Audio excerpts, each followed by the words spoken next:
आज हम करेंगे चैप्टर नंबर 7 जो है फाइनेंशियल प्लानिंग, जिसको आप हिंदी में कह सकते हैं वित्तीय योजना। ठीक है। Now financial planning is a process of identifying one's life goals, यानी कि ये एक ऐसा प्रोसेस है जिससे कि आप किसी भी व्यक्ति के जीवन के जो लक्ष्य हैं जो वो अचीव करना चाहता है उनको आइडेंटिफाई किया जाता है इस प्रोसेस में सबसे पहले। फिर है translating these identified goals into financial goals. फिर ये जाना जाता है कि इन गोल्स को पूरा करने के लिए पैसा कितना लगेगा। ठीक है।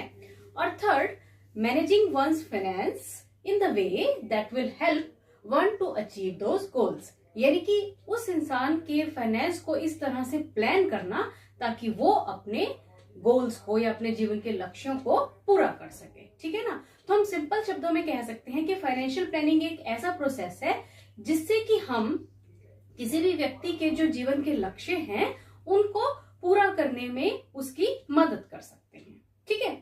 अच्छा, अब फाइनेंशियल प्लानिंग में क्या क्या एलिमेंट्स रहते हैं, यानी कि जब हम फाइनेंशियल प्लानिंग करते हैं तो किन किन बातों का ध्यान रखना पड़ता है। ठीक है, जिनको कि आप फाइनेंशियल प्लानिंग के एलिमेंट्स कहते हैं। और ये 5 है। ठीक है। सबसे 1 आपने याद रखना है, सबसे 1 रहता है इन्वेस्टमेंट, यानी कि हमें कितना पैसा जो है वो इन्वेस्ट करना है। सेकंड रहता है रिस्क मैनेजमेंट। रिस्क मैनेजमेंट यानी कि जो हमारी लाइफ पे हमेशा खतरा बना रहता है हमने उसे भी मैनेज करना है। तीसरा रहता है रिटायरमेंट प्लानिंग। ठीक है। तो रिटायरमेंट प्लानिंग में क्या रहता है कि जब हम रिटायर हो जाएंगे तब भी हमारे पास इतना पैसा होना चाहिए कि हमारा जो रिटायरमेंट के बाद का जीवन है वो आराम से बीत सके। चौथी चीज रहती है टैक्स प्लानिंग, यानी कि हमारे जो इनकम टैक्स है उसे भी हमने प्लान करना है। ठीक है ना, यानी कि उसे भी हमने सेव करना है। और सबसे इंपॉर्टेंट और आखिरी चीज है फाइनेंशियल नीड्स। ये सब चीजें तो हमने देखी चारों की, पर हमने अपनी प्रेजेंट जो नीड्स हैं, फाइनेंशियल नीड्स हैं, उनको भी फुलफिल करना होता है। तो इसलिए फाइनेंशियल प्लानिंग में हमें ये चारों के चारों एलिमेंट्स जो है वो कंसीडर करने पड़ते हैं। इस चैप्टर में जो आपने एक और बात याद रखनी है वो है फाइनेंशियल प्रोडक्ट्स।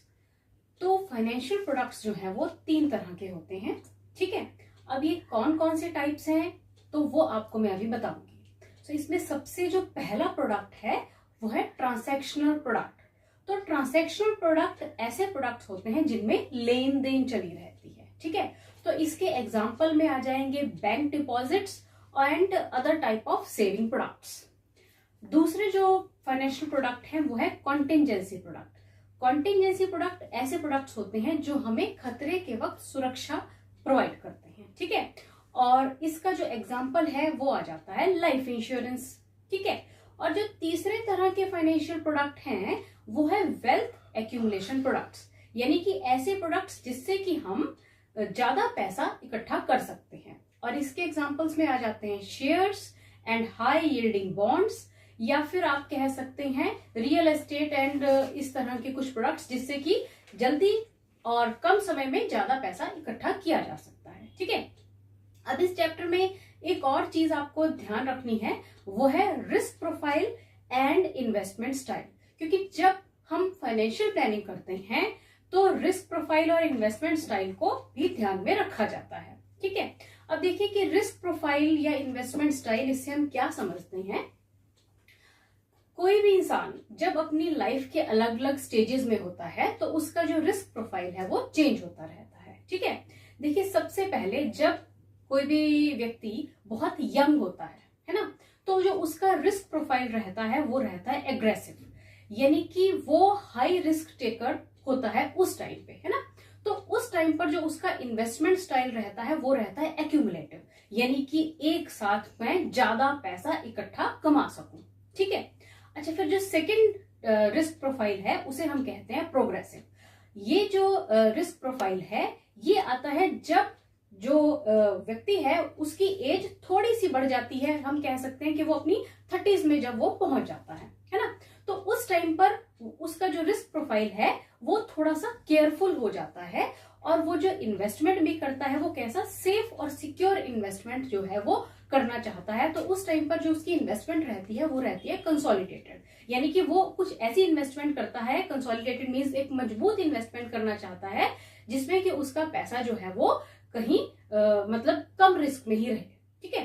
अच्छा, उसके बाद जो थर्ड रिस्क प्रोफाइल है उसे हम कहते हैं सिक्योर्ड। अब सिक्योर्ड जो है ये मिडिल एज पर्सन जो है वो ये इस तरह का रिस्क प्रोफाइल वाला होता है।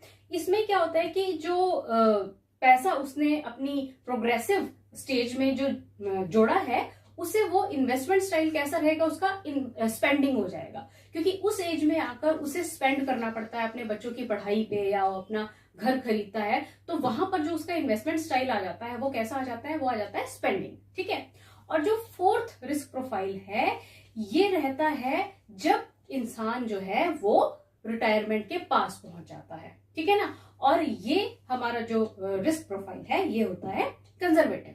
ठीक है। अब कंजर्वेटिव में इंसान जो है बहुत पैसा इकट्ठा करता है, वो बहुत कम रिस्क लेता है, और पैसा इकट्ठा करने के पीछे उसका कारण क्या होता है, क्योंकि उस स्टेज में उसका जो इन्वेस्टमेंट स्टाइल होता है वो होता है गिफ्टिंग एंड चैरिटी। यानी कि ओल्ड एज में जाके, या हम कह सकते हैं कि जब इंसान रिटायरमेंट के पास होता है तब वो अपने चिल्ड्रन और ग्रैंड चिल्ड्रन को पैसा गिफ्ट करना चाहता है या फिर कुछ चैरिटी करना चाहता है। ठीक है। तो इस तरह से हर एक इंसान के लाइफ में 4 रिस्क प्रोफाइल रहते हैं और उसी तरह से 4 इन्वेस्टमेंट स्टाइल्स रहते हैं। ठीक है। तो आपको ये याद रखना है, जब उसका रिस्क प्रोफाइल है एग्रेसिव तो इन्वेस्टमेंट स्टाइल होगा अक्यूमुलेशन, जब है प्रोग्रेसिव रिस्क प्रोफाइल तो इन्वेस्टमेंट स्टाइल होगा कंसोलिडेशन, जब है सिक्योर रिस्क प्रोफाइल तो इन्वेस्टमेंट स्टाइल होगा स्पेंडिंग, और जब कंजर्वेटिव रिस्क प्रोफाइल है तो इन्वेस्टमेंट होगा gifting and charity. Let's start with the self-examination questions. Question number 1. Which among the following would you recommend in order to seek protection against unforeseen events? अब ये question कह रहा है कि जो फ्यूचर में होने वाला है और जो हमें नहीं पता है उससे अगर हमें प्रोटेक्शन चाहिए तो हमें कौन सा प्रोडक्ट लेना चाहिए। Insurance, transactional product like bank FD, shares या फिर डिबेंचर्स। अब देखिए, जो हमें फ्यूचर में होने वाली घटनाओं से बचाएगा वो होगा इंश्योरेंस। तो इसका सही ऑप्शन है option number 1, that is insurance. Now move to question number 2. When is the best time to start the financial planning? अब ये क्वेश्चन कह रहा है कि फाइनेंशियल प्लानिंग स्टार्ट करने का सबसे सही समय क्या होगा। तो इसकी ऑप्शंस हैं, फर्स्ट है post retirement, then as soon as when one gets his first salary, then after marriage, and then only after one gets rich. तो देखिए, फाइनेंशियल प्लानिंग तो हमें जैसे ही हम पहली सैलरी हमें मिले तो हमें स्टार्ट कर देनी चाहिए। तो इसके जो सही आंसर आएगा वो होगा option number 2, means as soon as one gets his first salary. Now third question, which among the following is not an objective of tax planning? अब ये क्वेश्चन कह रहा है कि जब हम अपना इनकम टैक्स प्लान करते हैं तो नीचे दी गई ऑप्शंस में से कौन सा जो है सही ऑब्जेक्टिव या सही वे नहीं होगा। तो पहली ऑप्शन है मैक्सिमम टैक्स बेनिफिट। भाई ये तो होना ही चाहिए क्योंकि हर इंसान चाहता है कि उसे मैक्सिमम इनकम टैक्स बेनिफिट मिले। सेकंड ऑप्शन है reduced tax burden as a result of prudent investments, यानी कि हम अपना टैक्स बर्डन कम कर सकें कुछ इन्वेस्टमेंट्स वगैरह करके। अब ये भी सही लग रहा है। थर्ड है टैक्स इवेशन। टैक्स इवेशन का मतलब होता है कर की चोरी करना, यानी कि टैक्स की चोरी करना। तो ये ही इसका गलत ऑप्शन है, क्योंकि फोर्थ है full coverage of the tax breaks. अब ये भी हर इंसान चाहता है। ठीक है। तो इसका जो सही आंसर है वो है ऑप्शन 3, यानी कि टैक्स इवेशन।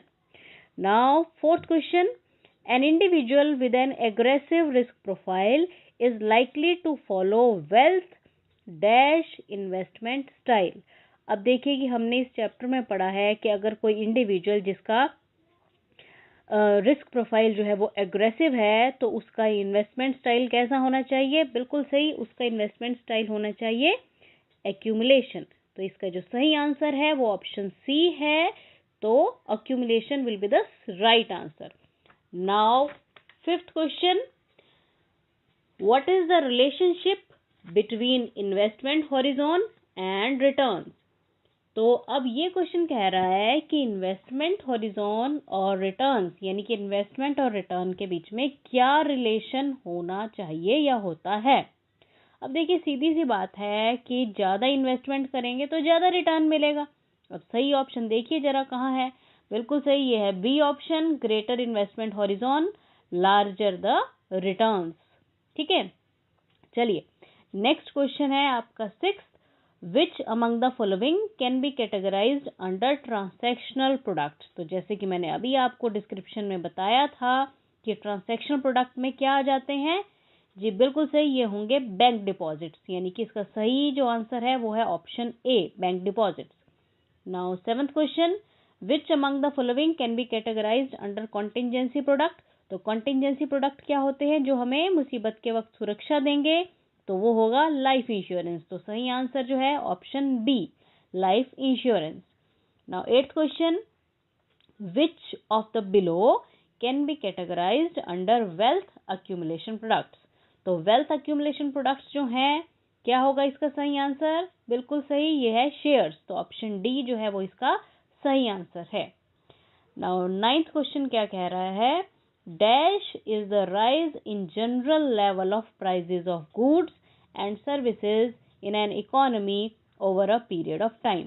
अब ये कह रहे हैं कि किसी भी इकोनॉमी में अगर टाइम के साथ हर सामान का, हर सर्विसेज का जो रेट है या प्राइस है वो बढ़ जाता है, तो उसे क्या कहते हैं। तो उसे कहते हैं महंगाई, और इंग्लिश में कहते हैं इन्फ्लेशन। तो इसका जो सही आंसर आएगा वो आएगा B, inflation. Now 10th question, which of the below is not a strategy to maximise the discretionary income. अब ये कह रहे हैं कि अपनी इनकम को बढ़ाने का सही तरीका इनमें से क्या नहीं होगा।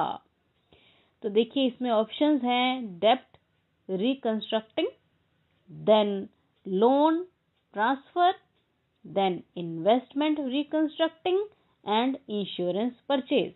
अब देखिए जो इसका सही आंसर है वो है इंश्योरेंस परचेज, क्योंकि जो इंश्योरेंस हम खरीदते हैं वो अपनी इनकम को बढ़ाने के मोटिव से नहीं खरीदते, वो हम खरीदते हैं मुसीबत के वक्त सुरक्षा प्रदान करने के लिए। ठीक है ना, वैसे बात सही है कि इंश्योरेंस से हमारी इनकम तो बढ़ती है, पर इसका जो मेन मोटिव होता है वो होता है मुसीबत के वक्त सुरक्षा दिलवाना, क्योंकि ये एक कॉन्टिंजेंसी प्रोडक्ट है।